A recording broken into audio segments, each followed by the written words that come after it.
Hare Krishna. Focus not on God's rules, focus on God's purpose.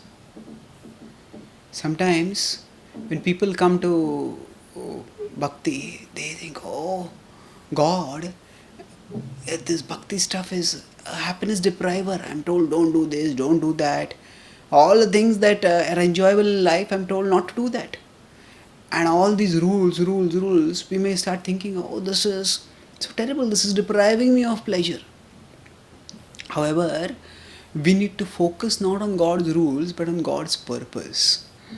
God's purpose is to grant us the highest happiness. In the Bhagavad Gita, Krishna, in the 5.29, it is said that He is Surudam Sarva Bhutanam. He is the friend, the intimate, well-wishing friend of all living beings.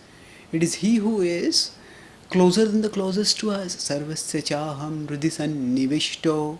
He is present in our heart, closer than the closest. And no one loves us as much as He loves us. Now when we learn, when we understand this intimate relationship with Krishna, when we understand how He is our greatest well-wisher, then we understand that the rules He is giving are for our ultimate good. Just as a patient who is deceased, if that patient just focuses on the doctor's rules, don't eat this, don't move like this, don't do this. Why so much restriction?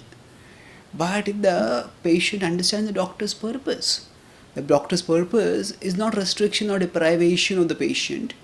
The doctor's purpose is recovery of the patient.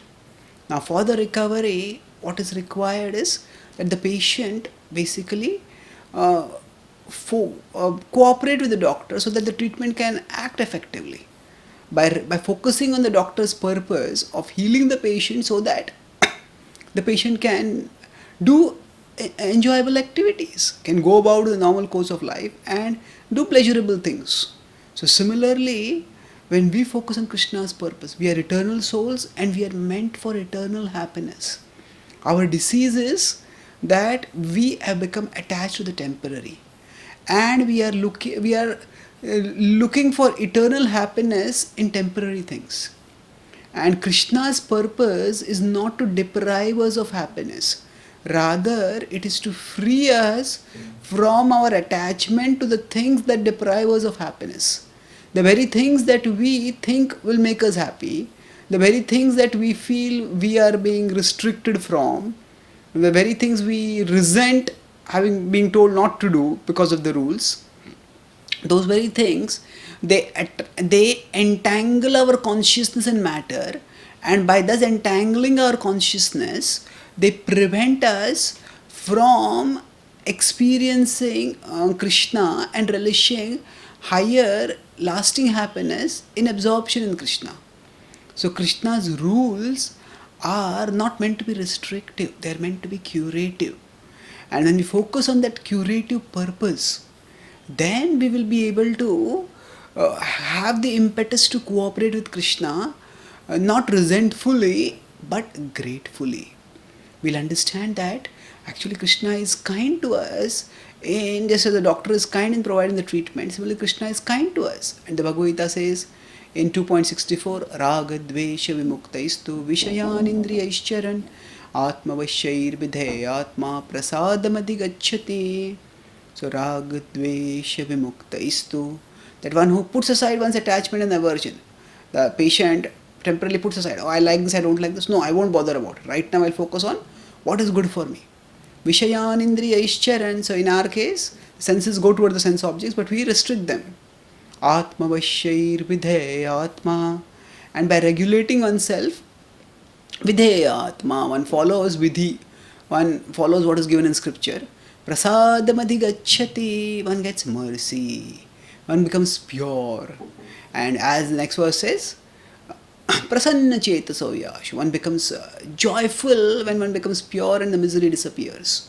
So, just as a healthy person becomes happy, similarly when we become spiritually healthy, when our consciousness is detached from the temporary and attached to the eternal, then we become constantly joyful. And thus, we are thus our purpose is fulfilled by Krishna's purpose. When we understand that Krishna's purpose is ultimately to fulfill our purpose, we want to be happy and Krishna also wants us to be happy. But just our conception of happiness is a misconception which will actually lead to misery. So when we understand Krishna's purpose and see how his rules, which restrict our which restrict our entanglement in those material things, which will drag our consciousness away from Krishna, we understand that those rules are actually promoting our healing and thus are fulfilling Krishna's purpose and our purpose of finding lasting happiness. So by focusing on Krishna's purpose, we can cooperate with his rules and thus find lasting happiness. Thank you. Hare Krishna.